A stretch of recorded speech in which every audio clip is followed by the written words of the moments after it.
we're seeing a whole ecosystem of privacy first products not just be launched, but also I think reach significant scale and adoption. What is up, everybody, and welcome to Money Legos, a podcast about global economic freedom and the builders making it a reality. I'm Greg Brainerd, and I'm excited to bring you today's conversation with Andrew Milich. This show was originally conducted as a live stream on August 11th, 2022. Andrew is the CEO and co-founder of Skiff. He grew up in New York City and graduated from Stanford University as the Henry Ford II Scholar. After spending years programming in security and autonomous vehicles, Andrew founded Skiff. Skiff's email and collaboration products are an end-to-end encrypted version of a collaborative workspace, enabling people around the world to communicate and collaborate more freely and effectively. Skiff has raised capital from notable investors such as Sequoia Capital, Balaji Srinivasan, Gabby Goldberg, and the Ethereum Foundation. Without further ado, let's jump into this wide-ranging conversation with Andrew Milich. Andrew, welcome to the show. Thank you so much for having me. And it's been great to get to know you, Greg, and the community. Awesome. Well, we're super excited to have you and really excited for this conversation today. And so to start us off, I'm excited to get into Skiff and the products you're building. But first, I thought it'd be fun to start off with your assessment of the current tech landscape from a privacy and security perspective. And I think most crypto and Web3 people kind of know, if not all social media users, they know and are aware of how big tech is using their data for things like ad targeting. But what about services like Gmail or iMessage or AWS?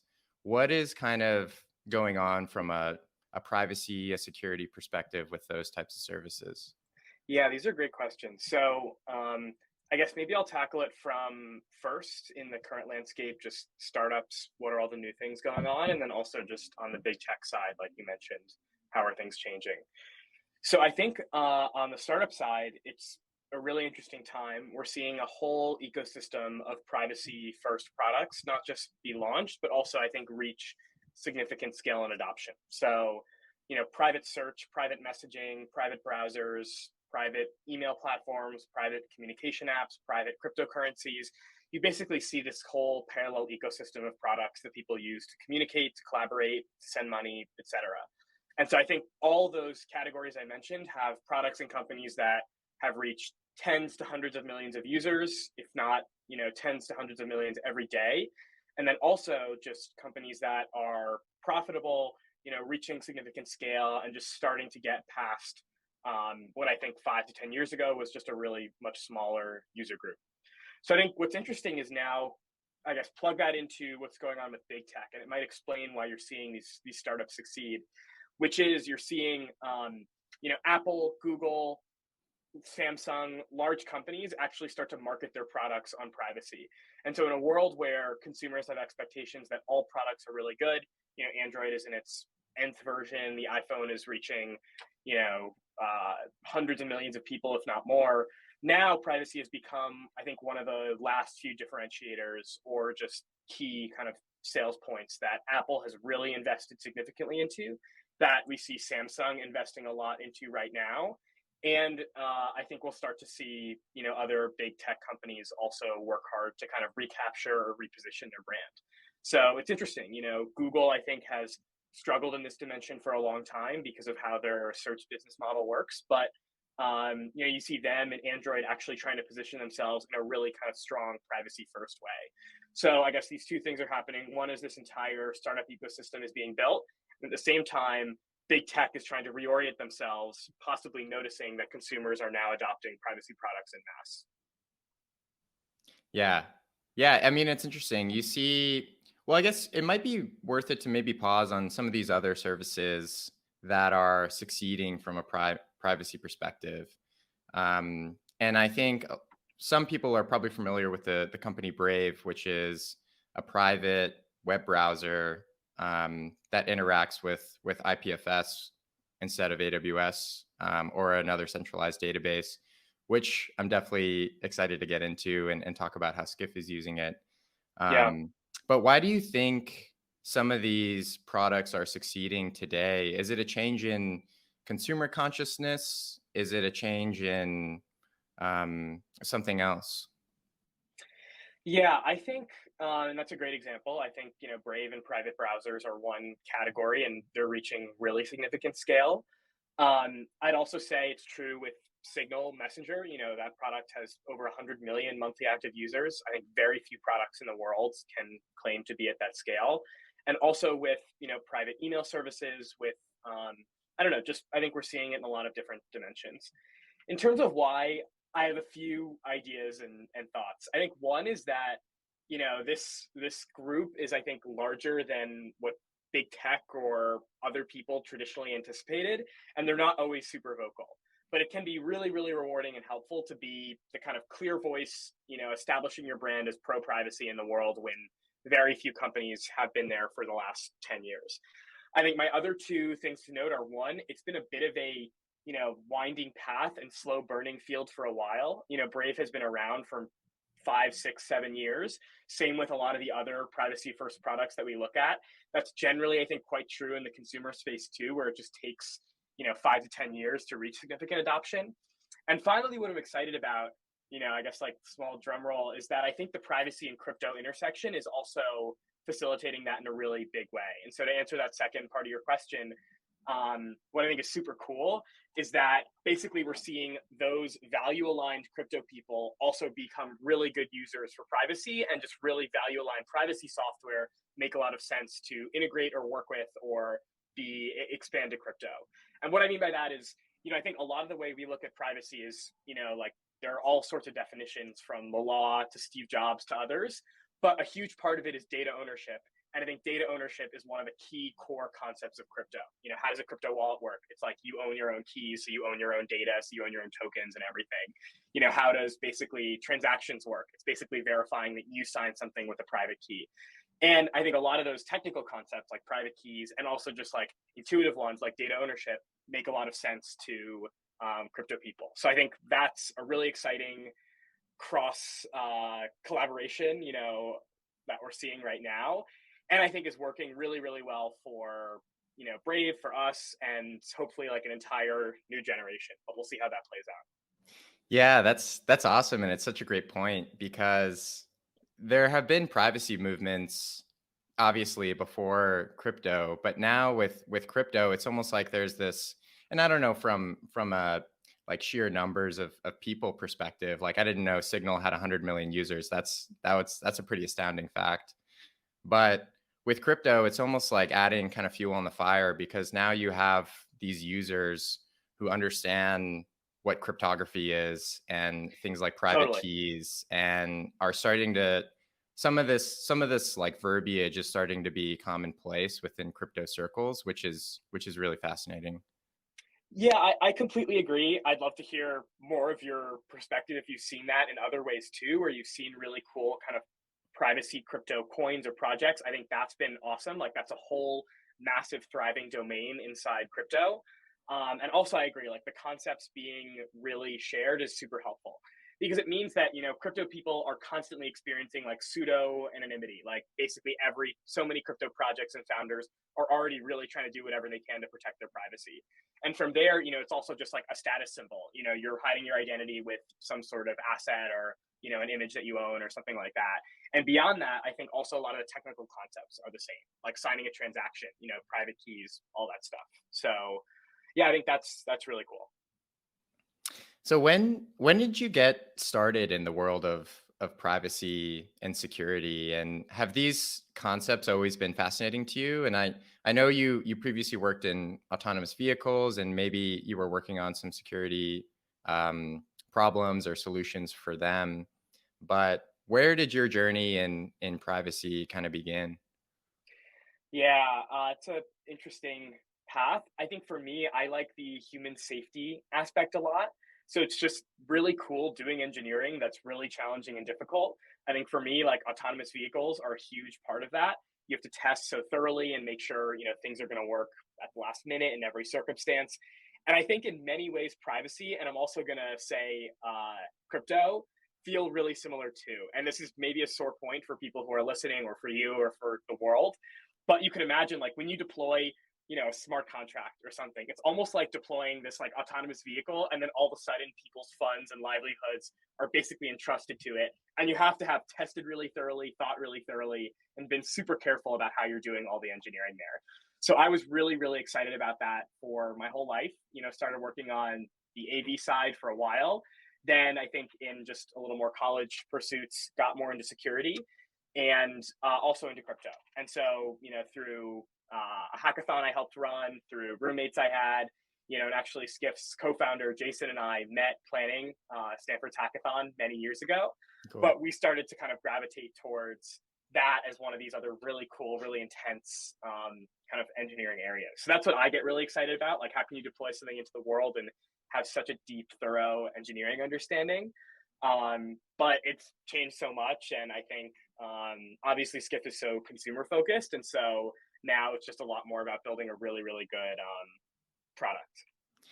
That's one of the things you said. It's a really interesting point about smart contracts, the analogy between smart contracts and autonomous vehicles, where both of which, when you deploy in the world, they're these unchangeable, kind of immutable things, and you have to be extremely sure that they're secure, work as intended. You've run all the diagnostics before putting them out in the world, and people start to use them, because at that point it's sort of out of your hands, and they take on a life of their own. Exactly. Yeah, I mean, I think that's a great analogy. I don't know. What about you? I feel like you see so many teams getting into this type of engineering all the time. Where do you see people coming from? All over. I mean, that's one of the crazy things about the crypto industry, right? You get people who, have traditional backgrounds, maybe went to college, maybe studied computer programming. You have people from backgrounds where they dropped out of high school and, got into, crypto by themselves over the years, maybe taught themselves how to code or program. Yeah. And then now are sort of building really interesting things. So that's it's this big melting pot. It's like the melting pot of people from all backgrounds. It's this frontier technology that has brought in so many different people from, governance and civil engineering perspectives, from like development perspectives, from philosophical perspectives. And so, yeah, it's this new frontier of thought and tech. It's hard to describe almost. Yeah, it's the Wild West, I guess, in certain ways. That is certainly true. Well, cool. So I would love to get into Skiff and hear a little more about what you're building. And yeah, take it away. Yeah, Would love to dive in. be my pleasure. So I've got a few slides, but I think I'll just talk through them to start, and then we can go through a sign up demo. That'd be great. So yeah, I think you gave a quick intro, but Skiff is a privacy first, end-to-end encrypted, wallet native workspace. So in a world where we care about privacy and data ownership, Skiff is a complete way to work together, to communicate, and to collaborate, where you own your own data, where you can work together totally privately, anonymously, and never worry about who, where, and kind of how your data is being used. So today we've launched 3 products and have a lot to support at the same time. We've got Skiff Mail, which is end-to-end encrypted private email. We have Skiff Drive, which is file sharing, file storage, and integrated with IPFS if you'd like to store your end-to-end encrypted files in a decentralized way. And what is IPFS? Maybe if we can take a little sidebar. So how does it differ from a centralized cloud hosting database? So IPFS is one of the first projects that got me really excited 5 or 6 years ago about, I think, privacy and crypto and data storage. Basically, it's this entirely kind of turning inside out of the way data storage works on the cloud, which is traditionally you upload a file and it sits on an Amazon, a Google, another server, Microsoft, in some database or in some just blob storage or something, where like you just upload it and it goes to some data center and then they figure out how to control it.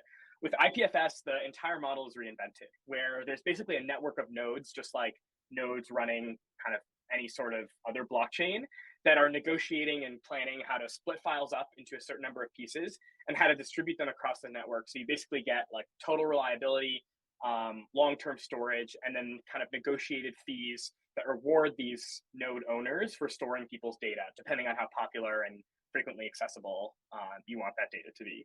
So it's kind of reinventing the entire cloud storage model from the ground up.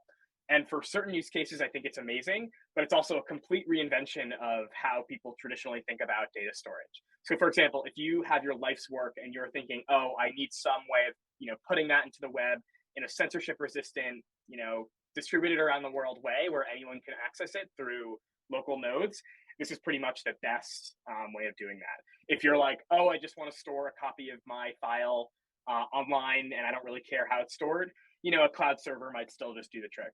But it's really awesome. And we're seeing IPFS get adopted into web browsers like Brave, into Chrome extensions for people to upload, download, and access data, and then into more and more consumer products like Skiff. So yeah, I actually, if it works for you, Greg, I'll just screen share a little video I recorded of signing up for Skiff, running through our products, and then also enabling IPFS storage. That sounds great. All Yeah, right.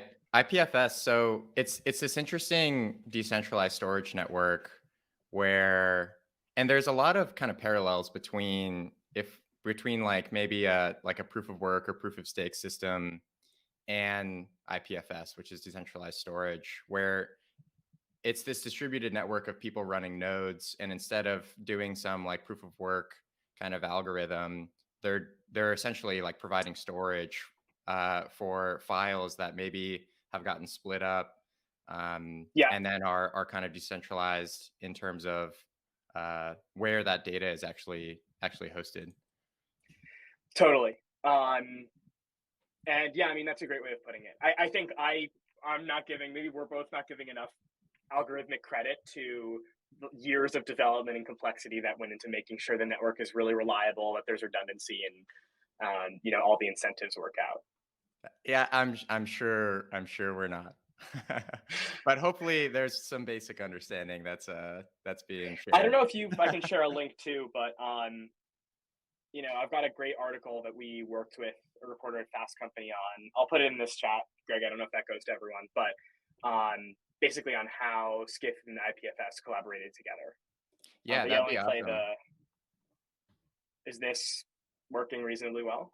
It looks like it is. Yeah. Yeah, it's working Cool. well. So yeah, you can see there's basically, this is just our traditional sign up flow that's not using a wallet. But if people go to skiff.com right now and then click sign up, and you're in a browser or a tab that has a wallet enabled, you can also use, I think, 3 or 4 different wallet options: Mm. MetaMask, Brave Wallet, Phantom, Unstoppable Domains, and some other stuff. So we're going to walk through our Pages product first, which is just real-time collaboration, notes, and then also with the Drive built in. And then from there, we'll just walk through Skiff Mail and show you a little about what that looks like. But yeah, I think generally we try and just make Skiff really simple, intuitive, and easy to use, and also just kind of going towards the future of where we see workspaces, collaboration going. And so right now I just enabled IPFS storage for this account. And that means that all the static content, so I upload a file to Skiff Drive, or I drag and drop files into my documents, etc., those will get stored in IPFS. And you'll get a little like content identifier telling you where that file is in this decentralized network. And now we're inside the Skiff Mail inbox. Hopefully it's a pretty intuitive view. But we've just tried to build a lot of just quality of life features around making a really good mail product. And then also something that has these kind of new ways of collaborating and communicating. If you use a wallet, or you want to receive mail at an ENS name, or connect to a stoppable domain. And yeah, that's the full demo, and I can always screen share more. That's awesome. And I think it looks and feels pretty familiar, right? If you're familiar with, sending emails, which I think most of us are at this point, for better for worse. It looks and feels pretty intuitive and pretty familiar. So really, like, the benefit, if I'm, I don't want to put words in your mouth, but really that benefit is like end-to-end encryption, privacy forward, and being able to integrate things like IPFS rather than having everything sit on some centralized database. Is that Yeah. right? And is that kind of how you've thought about building the product? So I think, I guess Let me rephrase slightly in the way we're thinking about Yeah, it. please do. I would say the core basic promise of what we need to do is just build a product that nails all the critical things that people need to do in the way they work. You could think about email and collaboration and Drive.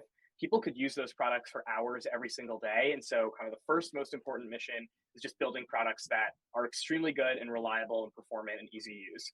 From there, I think that's when it becomes interesting. Like a consumer is considering a new option for email, for Drive, for collaboration. That's where we want to be the most private and the most forward looking of all the things that are out there today.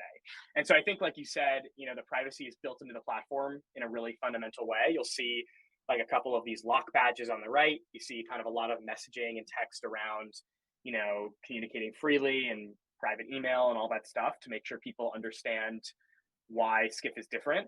But I think that's how, you basically position Skiff against all the traditional incumbents. So with someone choosing a new email product or millions of people choosing new email products every day, we want to be the most private and then, Web3 integrated one out there. How do you view some end-to-end encrypted communication channels that have come before? So to raise something like a Proton Mail, which does kind of end-to-end encryption via their email service.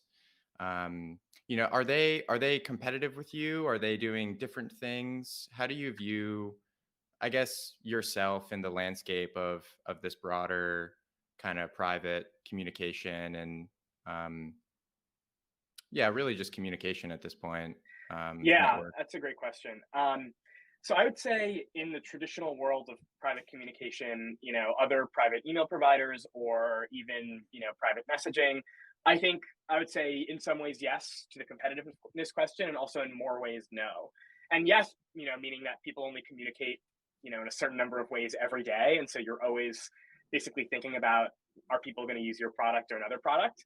But I think more generally, we've made a lot of really orthogonal design and company decisions that, hopefully guide us towards a really exciting future. But we'll see if people adopt those in mass. And so what I mean by that is, I think we've made a lot of choices around our encryption algorithms. We don't support PGP out of the box, largely because it's like a 30-year-old protocol that has been written up so many times, is fundamentally flawed and just really out of date in terms of how people are doing secure email. But that was one design decision that's just orthogonal to the way secure email has existed in the past. All the stuff around Web3 and wallets and decentralized storage is as well.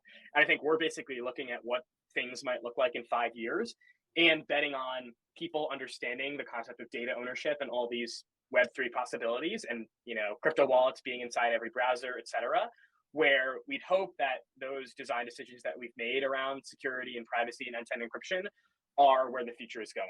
But I think it's going to be really interesting because I think we'll see these products reach far more broad consumer bases. So I think the Signal user of 8 years ago is not going to be the Signal user 5 years from now. You might just be a normal kind of consumer who has 3 messaging apps and realizes that, you shouldn't be sending plain text messages on Facebook Messenger.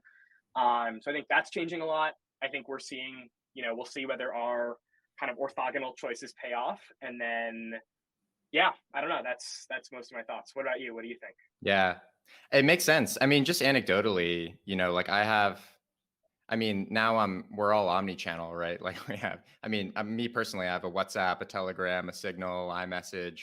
It's like there are all these different communication channels. But I would Yeah. say that more and more communication, it just anecdotally is happening on Signal in terms of now my family group chat is on Signal. There are a couple like San Francisco crypto group chats that are on Signal. And so it is funny when the switching costs are low, it's like, there's sort of no downside to migrating to a more secure system. Yeah, I agree. And I think where Signal has been leading the charge, but now everyone is investing, is just on the usability and ease of use and downloading and communicating. And so if you look at Signal's website, I'm pretty sure their entire tagline is speak freely. It's not anything negative about like controlling what you say or you share. It's basically trying to make it super simple for the normal consumer, a normal user who I think is starting to see conversations in the world about privacy. And so this week, there's been a massive scandal because a woman was charged with a felony because her Facebook Messenger messages were sent to law enforcement by Facebook. And so you see just these kind of flashpoints where people start to migrate in mass. I'll say the other recent one is an Elon tweet in, I think, January of 2021, where he basically tweeted use Signal around this whole question about WhatsApp, Signal, Telegram. And so that, there's every 18 months or so, maybe some sort of migration. Who is that target customer, say specifically for Skiff? So like, I work at a venture fund called Blumberg Capital. We use Gmail, and that houses essentially all of our business communication. And are we, I'm trying to think of how I want to ask the question. The point is that, it's worked fine so far is kind of the point, right? And so are we a customer that would want to use Skiff? And maybe like to ask a second order question is, what's happening with our Gmail communication today, and what are the risks that we would run that wouldn't be around if we use Skiff? So I don't know Yeah, if that overarching question kind of makes sense, but it's sort of just like, why does end-to-end encryption matter? Why do these things matter for the everyday user, or is there a different kind of target demographic that you're going yeah. after? So that's So I like think a super, sorry, and no, to no, add no, more it's a great question. context, to over contextualize, it's a super basic question. If you're a complete novice in privacy and security, which I am, I would say, why does it matter? Yeah, I would I guess answer in two parts. The first part being who are Skiff users today, or generally what do we think about them? And then the second part, which is about you in particular. So I think on the first part, and I'll maybe just stop sharing my screen. So I think on that first part on, where do we generally find people attracted to Skiff? It's generally people who already have some familiarity with a product like Signal, and then also people who are kind of much more deep in the crypto ecosystem. So I'd say those, Signal monthly active user and like a MetaMask monthly active user are really good Skiff users. Mm. And then, to answer your question on your own work, personal life, etc., I would basically, I don't know, propose a decision tree where you're looking for workspace software for your company. So you've got Google Workspace, you've got some sort of Outlook setup, and hopefully we want Skiff to be competing front and center with all those other options. And then basically be built on this foundation of privacy and trust and owning your own data. And so I think in our world, like we can promise you that because we have no access to your data, you never even have to think about how, where, when that data is being used.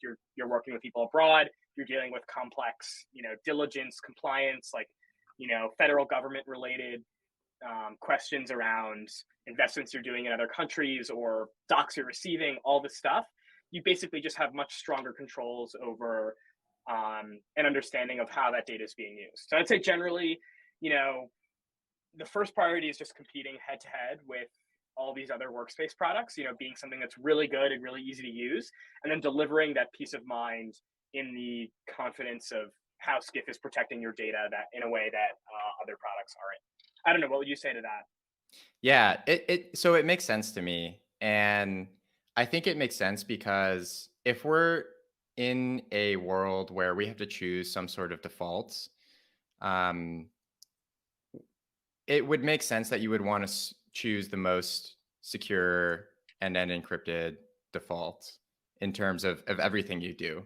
Is if it's an option that is, same cost, kind of same manual lift from the end user perspective, there's no Right. reason why you wouldn't choose the service that's more privacy forward and more willing to protect your communication, your personal life, um, than some other service. So I think from that perspective, it makes sense thinking about those sort of defaults. Yeah, I think that's a lot of how we think about strategy. So, eventually we'll be a workspace product. I think really soon in the next few months will be something that feels a lot more like signing up for a Google Workspace. So it's really good for personal use if you just need Gmail, Drive, and Docs or something. And it's also good for custom domain for your organization and 5, 10, 20, 30 people that you want to onboard. And so then basically you're competing head to head with those other products that I mentioned, and just need to deliver, I think, first of all, a really, really good product. And then more than that, you know, something that delivers on that privacy value proposition. And consistent design elements too, unlike the latest release of Gmail. I don't know if you've seen the all the Twitter Definitely. stuff on the different shades of blue, but just Definitely. funny Yeah, it's stuff. funny that that's been making the rounds. Yeah, yeah. Um, I reverted back to the old design on Gmail. Really? I didn't know that was an option. I'll have to check that out. It is, yeah. Not to, I mean, not to knock Gmail. I'm a daily user of Gmail, but it's Yeah, I funny. mean, the thing I'm more impressed with, just as a note, is we've basically gone from, let's say tens to hundreds of emails being received by Skiff every day. We're at, let's say, like 10, 20, 30, 40,000 at this point. So, that scaling has been something to reckon Mm. with.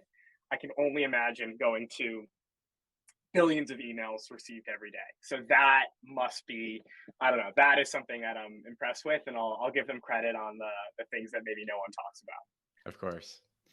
So a question from Christopher. Will there be KYC or something similar for IPFS/encrypted mail services in the same way there is for bank accounts to thwart terrorism, child exploitation activities, probably, et cetera? Yeah, that's a great question. I guess I'll separate it into two parts. One is why, yes or no, we would consider KYC, and the other is maybe more of the kind of product abuse questions, or basically keeping, the product safety questions.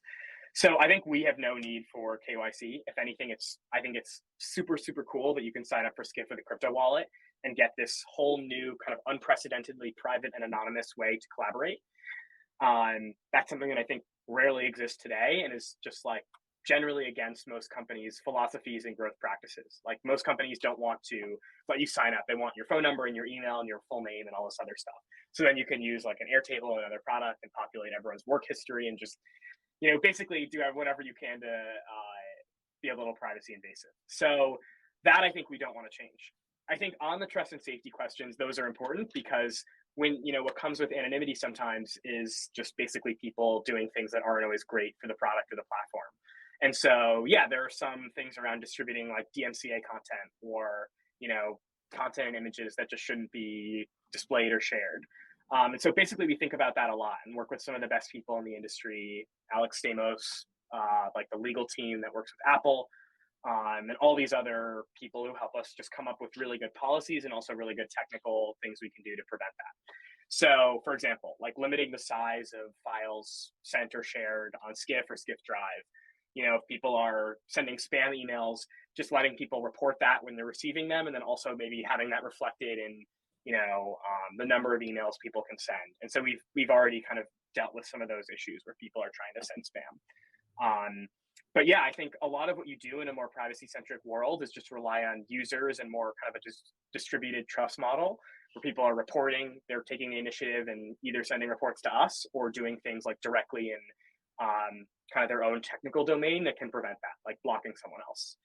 So yeah, I think we're seeing a lot of those concepts evolve. IPFS, WhatsApp, Signal, they're all building platforms for these too. But yeah, that's something big that we're working on. Yeah. Yeah, it's such an important issue. And it really raises the question of, is it the platform's job to monitor these types of things and to intervene if there's certain activity that's being conducted on the platform? It's a really hard question. I mean, what are your thoughts on that? If there's, say, tomorrow, there's a massive gang or Yeah. drug trafficking activity organization that's happening on Skiff, is that something you can prevent? Is that something that you would prevent? Yeah. How have you thought about that as an Yeah, organization? I guess I'll separate like maybe moral and legal risks here. So there are certain times where there are legal things you have to do, like, if someone has a link to DMCA content and you're gonna get some sort of notice to remove that, you have to do something. And so you like basically I don't know, make sure that a link is inaccessible, or you do something small like that. That's something that just like all organizations have to deal with, or you're risking like, it's an existential business risk. I think on the moral side, generally we are really pro kind of free speech and anti-intervention. And so I'm just going to kind of roll out the criminal example because I think that is a legal thing where we consult with lawyers and see what's possible. But generally, I think we do not want to be like, we're really pro free speech, free communication, and collaboration around the world. And I think where you see private browsers, search engines, and communication apps really kind of sync themselves is by coming up with policies that are, messing with that. And I think just I'm really against that in general. But more than that, I just think hopefully a lot of what we've invested in on the technical side of using wallets, of using end-to-end encryption, of using decentralized storage really backs that up in general as an organization. So I think we don't want to be an arbiter of free speech, free communication. I think that is a much more fundamental right. And I also think it's exciting to see that built into Signal, built into WhatsApp, and other ways people are communicating. And we want to make that an absolute. And so I think like that thing I'm mentioning of seeing other products and companies choose to censor or take things down, I think we will generally kind of fight tooth and nail to not get pushed in that direction. Yeah. Yeah, I like that distinction you make between legal and moral matters. And I guess the point being that, it in the future, it won't just be kind of some free for all on Skiff. Like there are rules and regulations and laws that you have to abide by as a platform for the sake of keeping your business alive and around. And so there will be methods in which to prohibit illegal activity from being conducted using Skiff's platform. Yeah, definitely. Yeah. Yeah, I mean, we have no way of accessing anything that you write, collaborate, or share. So none of your emails, we can't read them, your documents, your files. That will remain true forever. And I think, in the past, there have been questions of, is the government going to ban end-to-end encryption? I actually think we're beyond that. I think there's enough money, users, time, spent basically where I don't see that as a risk. I think the more nuanced arguments are like, how are people going to deal with these, reporting requirements, or how are big companies going to deal with, changing their business models around privacy? So I don't think we'll ever, flex that end-to-end encryption like fundamental belief. We don't want to have any sort of insight or say over what you're doing or you're sharing. But I think we're going to see like privacy legislation evolve a lot. We'll see where big companies take their privacy products. We'll see where Apple's end-to-end encryption efforts go, all that kind of stuff. Yeah. So today, in switching gears to kind of crypto specifically, a lot of activity is being done with a wallet as sort of that key interface with specific applications or with other people, right? You interact, there's wallet to wallet, transfer of value, there's wallet to wallet, there's wallet sign in on dApps. And it sounds like with Skiff, there's wallet sign in as well.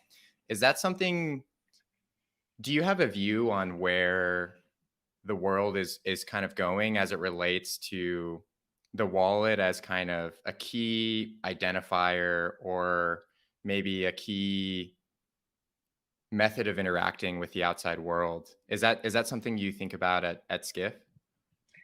Yeah, I guess yes and no. I think the way we think about it is we have this fundamental problem, which is we need to build a private end-to-end encrypted product that protects people's privacy. And from there, what are the best technical solutions we can do that, one, are really just like simple, like they accomplish that core technical goal, and they also reach a lot of people. And so wallets, to be honest, are one of the best things that we can do in that regard. And the thinking behind that is like wallets, have 50 to 100 million monthly active users at this point. They've exploded in popularity in the last year, and they get a private key into every person's hands. And that's just a problem that's existed for like decades that no one has really figured out. Like PGP email, like I said, didn't really work. Like who wants to be finding some whole server for their keys, like all this other stuff. And now we have these amazing ways of giving private keys to people all around the world in a really kind of efficient, anonymous and mathematical way. So I think that's been fantastic. And that is, I think, our core belief, which is we have this problem. We think lots more people in the world need or should have private keys. Wallets are one of the most accessible and easy ways of delivering that to people. And then, how can we basically leverage that inside Skiff? Yeah. Does that answer the question? What do you think? No, I think it does. And it's fascinating because, maybe 5, 10 years ago, if you had said like people, I would never have trusted that people would be willing to deal with private keys or like mess with them at all. And from a user experience perspective, it's definitely much harder than just having, say, a username and password that you could Yeah. just back up, and you can always reset your password if you want. Whereas if you lose your private keys, it's what's Yeah. done is done. But now we're in this world where it's become the norm, and I guess it's one of those things where Yeah. you should just never underestimate the end user and their ability to grasp new concepts in order to participate in ecosystems that they want to participate in. Yeah. That you're bringing up one of the toughest questions, which is, like self custody, the dangers, the pros. Like, are people Yeah. going to lose their money? Or are they going to lose their accounts? I think that I agree. Honestly, difficult, something new for consumers to grasp, and I'll say still unsolved. Like, I don't think we have the best solutions there. But I think a ton of super smart and really aligned parties are working on that really, really hard. From the Brave team to the MetaMask team to Jack Dorsey and the Block crypto team published a really long blog post on this yesterday about how they Mm. have this whole view of basically like some paper backup shares versus hardware wallets and how they're thinking about recovery and all the blockchain products they're building. So I think there's a really great group of people solving this. I don't think we're there quite yet. But yeah, that's definitely ongoing. That's awesome. I'm actually looking for that Jack Dorsey blog post. That sounds fascinating and something to read as homework. Yeah, it was I think a retweet from yesterday from Okay. another Block crypto team. Okay. I'll have to find it. I can't find it right now. Cool. I'll take a Um, look for it too. yeah. Um, but yeah, it is interesting. It's actually a really fascinating design space, just private key management. And you're absolutely right. I don't think there's anyone who I think it's still unsolved, but there are teams kind of working on, things like key recovery if you lose them. And there are these alternative solutions that are popping up just in a way to make private key management more user friendly. And so I'm excited for Yeah, actually where that future leads to. Because I think that's one totally of the agree. things as we think about expanding like the market size of crypto and the TAM. I think that's one of the things that's really critical to probably more widespread Definitely. adoption. Though who knows? Definitely. I mean, people are smart, and kids these days are tech native and cryptography native. So who knows what the future Totally agree. holds? So we'll see. Totally agree.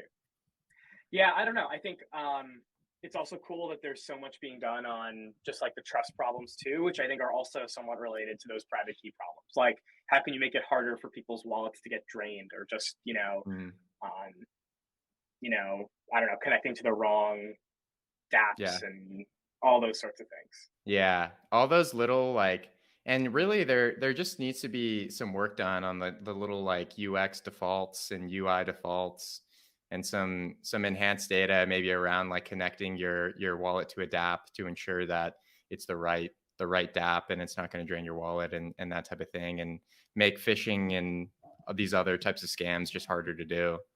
Yeah, So I'm excited for that future as well. agreed. Yeah, I don't know. Uh, Go ahead. Go ahead. It sounds like No, you're. no, I was just gonna say like so kind of like coming back to Skiff. So where are you today? So I think you have three products that are live in the productivity suite. What are those three Yep. products? And then maybe what's kind of coming on the roadmap in the next, 6 months, 12 Yeah. months, 18 months? Yeah. Wow. It's a long time. Yeah, So I you're right. know. We have. We can do weeks. We can do weeks instead. Well, yeah, I could do a definitely more accurate picture, but we have a mail product as our biggest. So Skiff Mail was launched about 8, 10 weeks ago, and it's private end-to-end encrypted, wallet compatible email. So I'd say that's kind of our biggest, most important product. From there, we have our Skiff Drive product, end-to-end And does Skiff encrypted. Mail, and sorry to interrupt you, but Yeah, go ahead. does Skiff Mail work? So it works both with other users of Skiff Mail, but then other users of, say, Gmail or whatever, Outlook, etc. Yeah. Yeah, so it's totally interoperable. The one note is that if you're sending to a Gmail or an Outlook, we basically can't tell you what they're going to do with the data you send to them. Right. So, every Skiff to Skiff mail is end-to-end encrypted. If you send mail externally, Skiff also does not keep an unencrypted copy. So we don't, you send from Skiff to Gmail, we don't want an unencrypted copy of that email. But at some point it's in Gmail's hands and, Gmail will do whatever they do. So yeah, Right. we've So got the mail product. Go ahead. the most security is with Skiff to Skiff communication. Yeah. Yeah, we can give you kind of the strongest assurances about that. Or honestly, just using our Pages or Drive product where you can share a link or share a folder. And so that's kind of totally on platform too, and everything remains completely private. And those are product 2 and 3. And sorry, I keep cutting you off. Yeah, exactly. So no, it's they're simple to explain. So it's what we call Drive and Pages.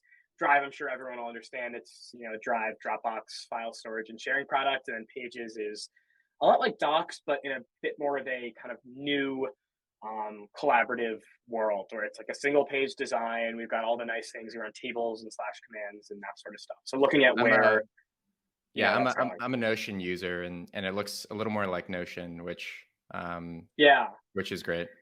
No, I think Notion's obviously a fantastic, such a smooth and great product. And many of the concepts that are built into that on blocks and slash commands, and they represent many years of evolving productivity from, I think, Slack maybe introducing slash commands to Quip introducing some of these, in-page tables, to just like basically all these interplay of, Coda introducing all these integrations. So I think we're trying to see where that space goes. I'm curious, are you like a productivity tool maxi? Like, are you one of these people who has all their setups and these different Honestly, kind of apps that they use, or?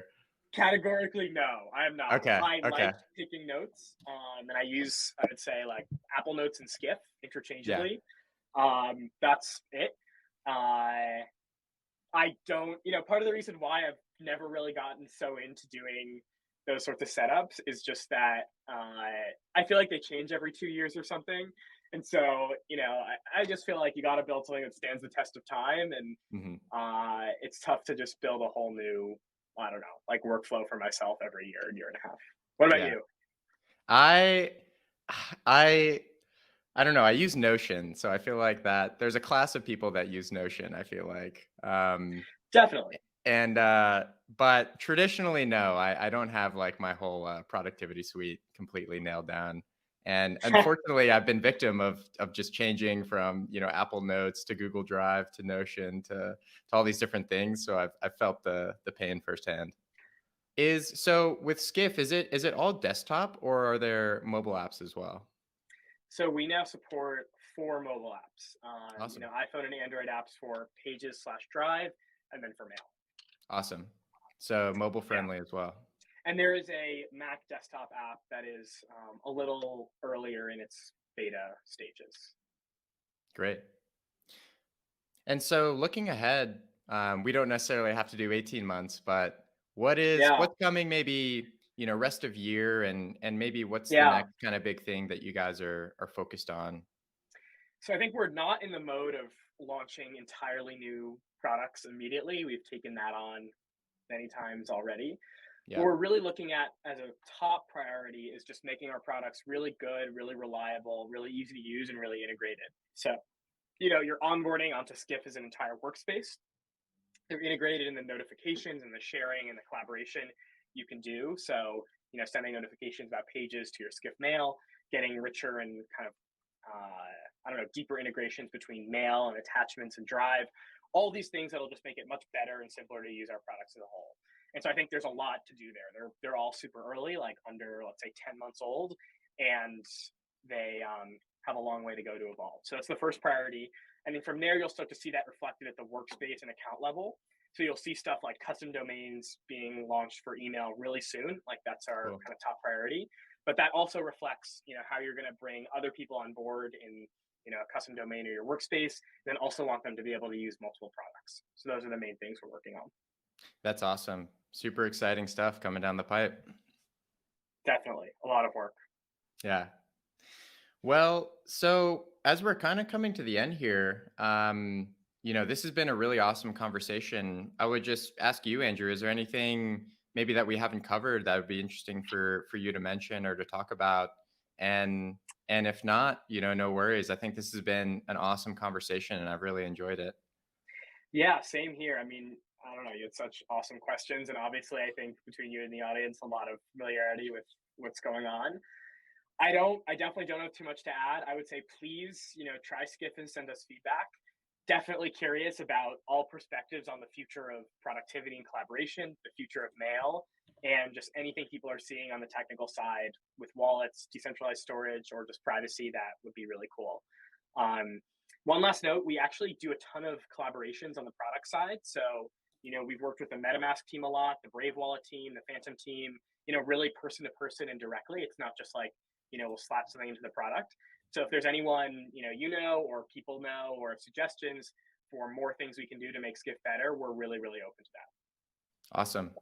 Yeah. And I just dropped the link to skiff.com wherever everyone can go and sign up. And there's a free version, right, for personal use. Yeah, there's So you quite a can, generous free plan. awesome. Yeah. So you can sign up for free there and then follow Andrew on Twitter and follow Skiff Privacy on Twitter. And I Thank you think so with much. that, Andrew, thanks so much. This has been an awesome conversation. I'm really excited with just the content that we've got to cover so far. And we'll be in touch and thanks for joining. My pleasure. Yeah, super great stuff. All Thank you, right. Greg. Thanks so much. Take it easy.